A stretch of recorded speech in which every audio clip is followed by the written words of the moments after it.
आइए शुरू करते हैं आज की क्लासेस। न्यायालयों में दीवानी और आपराधिक वादों में अंतर। अक्सर हमने सुना है कि दीवानी मुकदमा और फौजदारी मुकदमा या आपराधिक मुकदमा।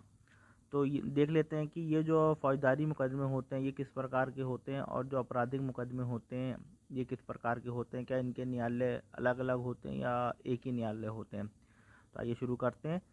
न्यायालय दीवानी और आपराधिक मामलों में निम्नलिखित अंतर हैं। तो दीवानी वाद को हम लोग पहले ले लेते हैं। ये वो वाद होते हैं जिसमें किसी व्यक्ति के नागरिक अधिकारों का हनन होता है, जैसे फैमिली लॉ। जैसे फैमिली से रिलेटेड जो भी केसेस होते हैं या वाद होते हैं वो फैमिली लॉ के अंतर्गत आते हैं और ये दीवानी मामले होते हैं, जैसे मैरिज, सेपरेशन, डिवोर्स, मेंटेनेंस या जिसको गुजारा भत्ता भी कहते हैं, या अडॉप्शन या गोद लेना। तो जैसे डिवोर्स होगा तो वो जो आएगा वाद जो आएगा वो दीवानी न्यायालय के अंतर्गत आएगा। और इसी तरीके से सेपरेशन के जो पति पत्नी हैं दोनों अलग अलग रहना चाहते हैं लेकिन डिवोर्स नहीं लेना चाहते, ऐसे मामले सेपरेशंस कहलाते हैं और ये दीवानी न्यायालय में ही के अंतर्गत आते हैं। भूमि प्रॉपर्टी से संबंधित सभी मामले, कब्जा हो या अतिक्रमण हो या संपत्ति का रजिस्ट्रेशन हो या दाखिल खारिज हो, ये सभी मामले भी दीवानी मामले कहलाते हैं।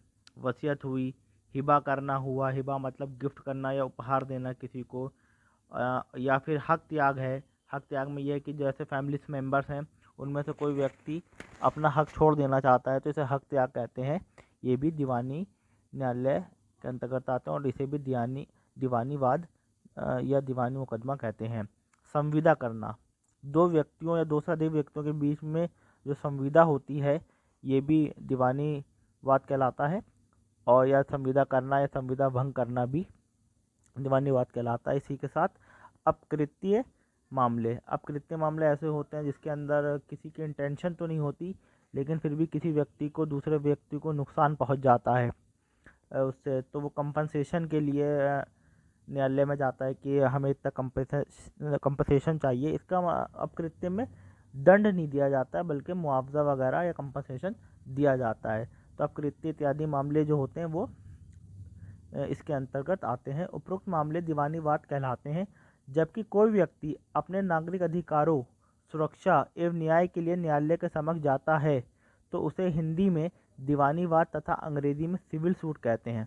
देख लें जैसे कि हम लोग अक्सर ये आमतौर से तो यही कहा जाता है कि केस कर दिया, जबकि यदि कोई दीवानी वाद अगर दाखिल करता है, कोर्ट के समक्ष जाता है तो उसको सूट बोलेंगे, सही है। और अगर कोई क्रिमिनल मैटर है तो उसमें केस बोलेंगे। क्रिमिनल मैटर में, आपराधिक मामले में केस बोला जाता है और सिविल मामलों में सूट बोला जाता है। तो ये सूट विभिन्न प्रकार के हो सकते हैं, जैसे title suit, partition suit, maintenance suit इत्यादि।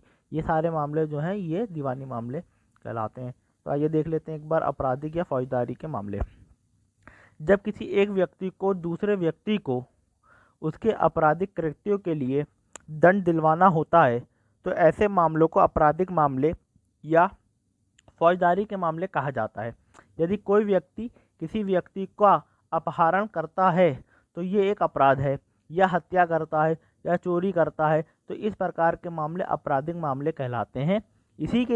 इसके लिए भारतीय दंड संहिता 1860 में दंड के प्रावधान किए गए हैं। दंड प्रक्रिया संहिता 1861 दंड दिलवाने की प्रक्रिया से संबंधित प्रावधान करते हैं। तो समझ लेते हैं कि भारतीय दंड संहिता जो है इसके अंदर जो है ये लिखा हुआ है कि कौन से अपराध के लिए जो है कौन सी सज़ा दी जाएगी, जबकि दंड प्रक्रिया संहिता में ये लिखा हुआ है कि किस तरीके का उसका प्रक्रिया रहेगी, क्या प्रोसीजर रहेगा, कौन से न्यायालय के समक्ष जो है व्यक्ति को पेश किया जाएगा, कैसे कैसे एविडेंस मान्य होंगे, कैसे उसको सज़ा दी जाएगी, कैसे साबित किया जाएगा। ये सारी चीज़ें जो दंड प्रक्रिया संहिता में हैं। तो जब किसी व्यक्ति पे आरोप सिद्ध हो जाते हैं तो उस सिद्ध हो जाने के पश्चात उसको भारतीय दंड संहिता के अंतर्गत जो भी धारा उस पर लग रही होगी, जो भी साबित हो जाएगा कि उसने कौन सा अपराध किया है, तो उसके तहत उसको जो है सज़ा दी जाएगी। नोट, दीवानी वाद में वाद को सूट तथा आपराधिक वाद में वाद को केस कहते हैं। तो आज की क्लास यहीं तक, नेक्स्ट सेशन में फिर हम लोग मिलेंगे।